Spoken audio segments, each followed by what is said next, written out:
Julle, dit is donderdag en is weer tyd vir 'n video. En eerlikwaar was ek glad nie lus om hierdie video te maak nie. Ek het nie gevoel om hierdie video vandag te maak nie. Maar dis nou presies waar ons vandag gaan praat.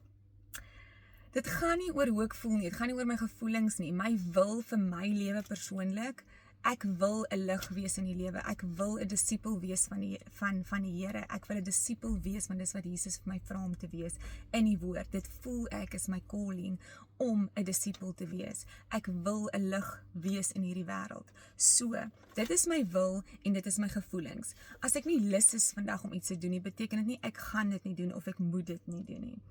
So ons keuses is wat ons volgens ons keuses is hoe ons moet lewe en nie hoe ons voel vandag nie. Ek voel nie nou dat ek nou wil gaan oefen nie. Dit beteken nie ek gaan nie oefen nie. Ek gaan oefen want ek wil 'n gesonde lewe met 'n gesonde liggaam.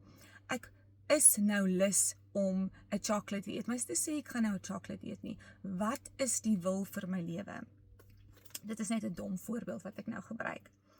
So ons lewe nie volgens ons emosies nie. Ons emosies is onstabiel. Ons lewe volgens die keuses en die wil van die Here. Wat dan as 'n kind van die Here is my wil vir my lewe, God se wil vir my lewe. Okay, so die vlees is hoe ek voel. Die vlees is wat ek, Andri, die ou self wil doen. En die gees is die gees van God, die Heilige Gees in ons. So die Here sê, as ons hart vir hom gee, dat sy gees bly nou in ons. So die ou Andri gaan dood en die nuwe Andri lewe nou. So that's the spirit man. En die Here sê dat die vlees en die gees is altyd in teenstryd met mekaar. So wat sien gaan wen? Wat sien sou nou gewen het in hierdie situasie om te gaan oefen of nie te gaan oefen nie? Jou geesmens wat die beste vir jou wil hê, gaan wen, of die vlees, ek voed net my ou self wat ek wil doen, die wêreld, dinge wat lekker is vir my, wat my gaan laat goed voel. Daai is die vleesmens. So hulle is altyd in teenstryd met mekaar. En die een wat jy voed gaan wen. So, as 'n kind van die Here spreek ek en ek lewe volgens my gees. Ek sien dalk in die natuurlike dat my omstandighede lyk nie so goed nie, maar dit is nie wat ek spreek nie. Ek spreek die wil van die Here. Ek spreek in my gees in en ek spreek deur my gees, deur die spirit man. So, ek sê nie wat ek nou sien nie. Ek sê nie wat nou in my finansies aangaan nie. Ek spreek oor dit die wil van die Here vir my as 'n kind van God. Ek spreek nie wat die dokter nou vir my gesê het nie. Ek spreek wat die wil van die Here is, wat die woord van die Here sê. So, ek spreek die wil van God en nie wat ek sien nie, want elke liewe woord, sê die Here, wat uit ons mond uitkom, is saad. So of ons saai verder in die vlees in omstandighede in, ek is net soos, nee, ek is jammer, ek kan nie, ek het nie genoeg finansies om deur hierdie maand te kom nie, Kersfees is te veel op my, want is baie druk wat ons op die wêreld van die wêreld af sit, hoe dinge moet lyk, hoe Pinterest dit nou moet lyk, of ek spreek liefde, waaroor gaan Kerstyd nou? Ek wou nie nou hieroor gepraat nie, maar waaroor gaan Kerstyd? Waaroor gaan dit? Dit gaan oor liefde en oor Jesus se geboorte, die geskenk van God. Jesus het nie gevoel, hoor hierso, ek is nou lus om te gaan suffer op die kruis nie. Hy het nie gedink, Jesusie, dit gaan nou so lekker wees vir my om deur hierdie kruis te gaan nie. Hy het dit gedoen want dit is die wil van God, dit is sy wil om vir ons almal 'n weg te maak. He's the truth, the way, the life. Hy wil 'n weg maak vir ons om hemel toe te gaan. Hy wil 'n weg maak om in oorvloed te lewe, in daai kingdom te lewe van Jesus. En dit het hy gedoen want dit is sy wil, nie sy gevoelings vir ons nie. So in Hebreërs staan daar, Hebreërs 4 vers 12 staan daar. The word of God is living, it's alive, it's active. So die woord van die Here wat ons spreek oor ons omstandighede is lewendig. God is lewendig en die woord is God. In Johannes 1 staan daar that the word of God is God and it's alive. So dit lees ons ook in Hebreërs dat it's a living word. So ek spreek die woorde van die Here oor my lewe, oor my omstandighede, oor my health, oor my kinders. Dan staan daar ook, it's sharper than a double-edged sword, dividing soul and spirit. So dit divide die twee, daar is twee in jou, die ou jy en die nuwe jy, die gees jy wat vir ewig gaan lewe. Dit is so groot konsep om te verstaan, dat jy lewe vir ewig. Your spirit man will never die. Jou spirit gaan vir ewig lewe. Of jou vlees gaan doodgaan. So daar's twee. So ek kan vandag kies, ek gaan nou voed wat my vlees wil hê, wat eendag doodgaan. Geld, rykdom en geld, status, lekkers, wat ook al die ding mag wees. Ek sê nie, jy moet nie lekkers eet nie. Ek love 'n stukkie koek. As jy my ken, ek love 'n stukkie koek. Dit gaan nie daaroor nie. Dit gaan oor wat jy voel en wat jou emosies voel, of wat jou spirit man, jou gees is, wat jou gees gaan voed. Gaan van nou tyd saam met die Here goed wees vir my gees, of gaan om te gaan kuier nou saam in die aand uit te gaan en te gaan kuier, of om 'n fliek te kyk, gaan dit my vlees voed of gaan dit my gees voed? Wat ook al dit is, daar's niks fout om saam met jou vriende te kuier nie, dis nie wat ek sê nie. Die punt is, wat voed jou gees en wat voed jou vlees? Wat se een wil jy hê moet wen, en wat se een lewe vir ewig? Okay, so die spirit divide, the word of God is the sword, so die woord divide daai twee. So met ander woorde, dan moet ons Bybel lees. Die woord van God skei die twee, en ons lees dan ons Bybel. En vandag hierdie week het ek 'n gesprek gehad met iemand, en ons het gepraat oor, maar ek verstaan nie die Bybel nie. Hoe lees ek die Bybel? Ek wil nie die Bybel lees nie, want ek verstaan dit nie.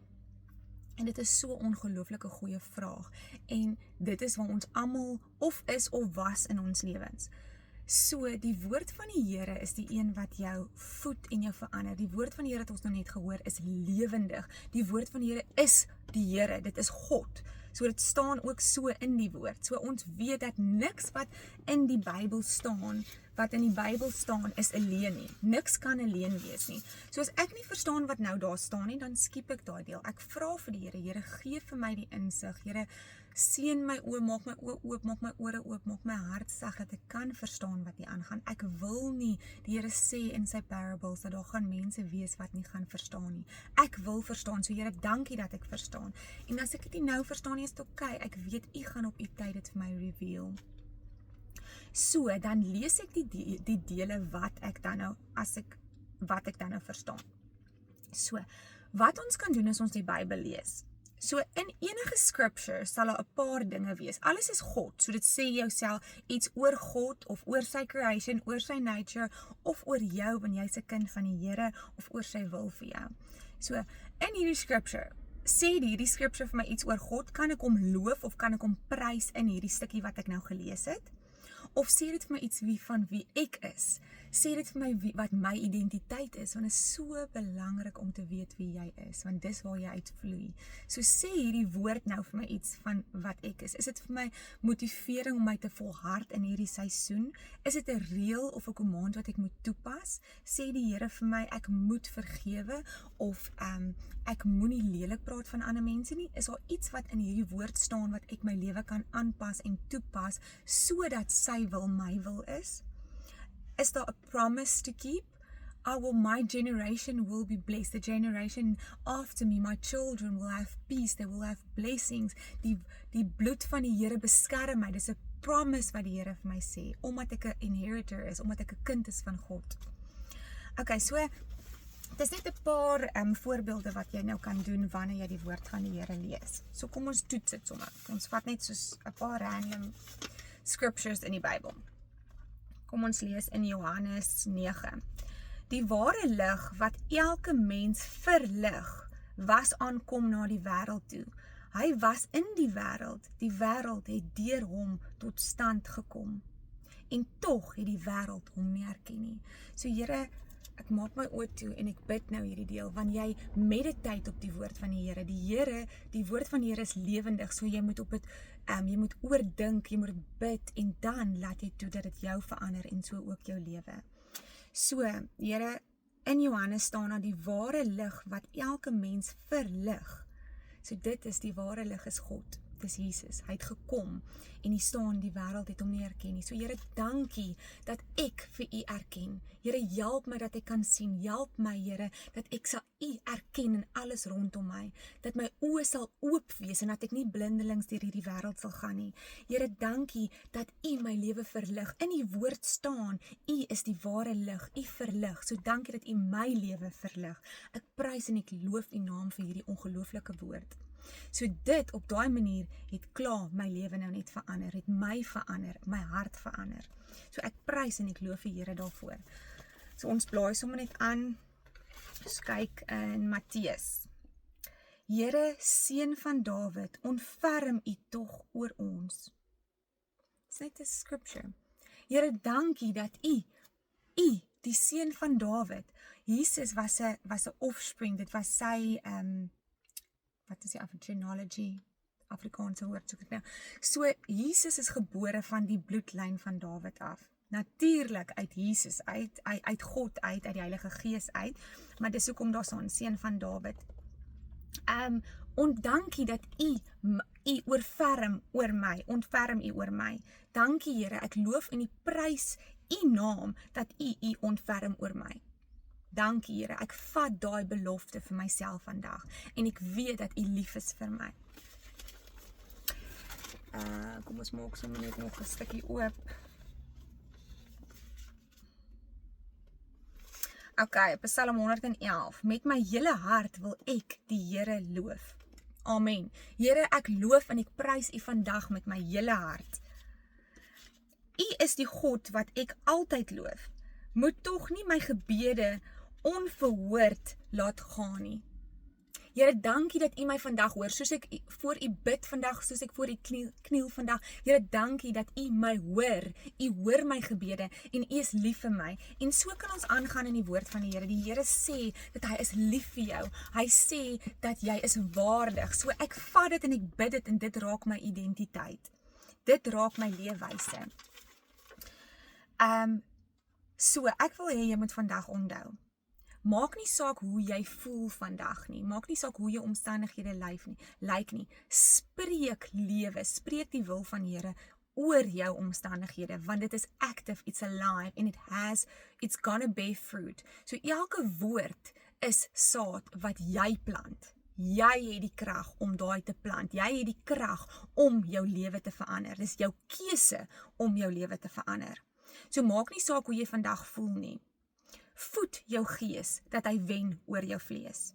God, as hy vir jou sien hy 'n kind vir wie hy lief is. So Jesus is lief vir jou en hy het hierdie Bybel vir ons gegee, omdat hy lief is vir ons. This is the way to a life of peace.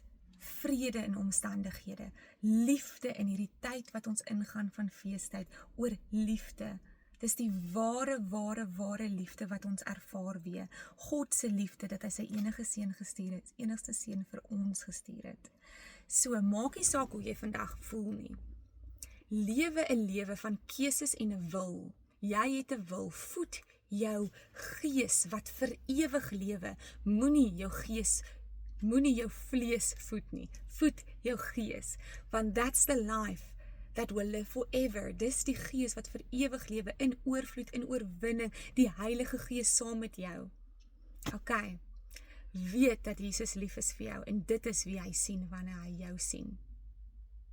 En hierdie is die weg. Gaan bid dit, gaan meditate op dit, gaan kou dit, en dit klink snaaks, maar mediteer op die woord van die Here, en dit sal jy dan spreek, omdat dit in jou hart is, omdat die saad in jou hart val, so jy sal dit spreek, en dit is hoe jou lewe dan gaan word. Dit is hoe jou gesondheid, jou omstandighede, jou finansies dan gaan word. Julle moet 'n lieflike dag hê.